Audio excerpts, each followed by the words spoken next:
ગુજરાત વિધાનસભા ગૃહમાં આજે પ્રથમ બેઠકમાં બજેટ સત્ર પર સામાન્ય ચર્ચા અને બાદમાં વિવિધ વિભાગની માંગણીઓ પર ચર્ચા કરાઈ।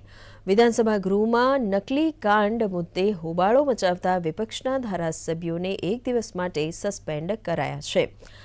રાજ્યમાં નકલી કચેરી, નકલી અધિકારી, નકલી મુદ્દે વિપક્ષે ગૃહમાં સૂત્રોચ્ચાર કરીને હોબાળો કરતા સ્પીકરે ધારાસભ્યોને સસ્પેન્ડ કરી દીધા હતા। વિધાનસભા ગૃહમાં રાજ્યના શિક્ષણ વિભાગમાં વર્ગ 1 અને વર્ગ 2ની ખાલી પડેલી જગ્યાઓ અંગે સરકારને પ્રશ્ન પૂછાયો હતો, જેનો જવાબ આપતા સરકારે કહ્યું કે રાજ્યમાં શિક્ષણ વિભાગમાં વર્ગ 1, 2ની 473 જગ્યાઓ ખાલી છે।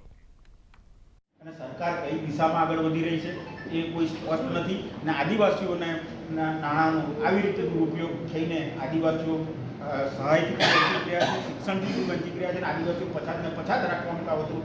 ત્યારે આવી નકલી કાંડનામાં જે જવાબદાર છે, અમારી માંગણી એટલી કે નકલીને સાથ આપનાર અસલી સામે પૂરેપૂરી આ 4 વિભાગના અધિકારી સામે કાર્યવાહી થવી જોઈએ। સમગ્ર નકલી કચેરીઓનો જે ઘટસ્ફોટમાં જે લોકો પણ સંડોવાયા છે, એક નિવૃત્ત આઈએએસ અધિકારી અને ચાલુ કર્મચારીઓ પણ જે ચાર્જશીટ આપણે રજૂ કરી છે એમાં તમામને આપણે સમાવી લીધા છે અને ખૂબ ગંભીર પ્રકારની કલમો દ્વારા અને આ પ્રકારની પ્રવૃત્તિઓ જે કરતા ઈસમો એ ઈસમો વિરુદ્ધ ખૂબ સારી રીતે ચાર્જશીટ આપણે રજૂ કરી છે। ચોક્કસ આમાં રાજ્ય સરકાર દ્વારા જે ચાર્જશીટ કરવામાં આવી છે એમાં તમામે તમામ ઈસમો કે જેમાં સરકારની સાથે પણ જોડાયેલા હોય, નિવૃત્ત સરકારી અધિકારીઓ હોય કે સિવાયના પણ કોઈ લોકો સામેલ હોય, તમામની સામે કાર્યવાહી કરી છે અને જેટલું પણ કંઈ ખોટું મળે તો રાજ્ય સરકાર એના સામે પોલીસ ફરિયાદ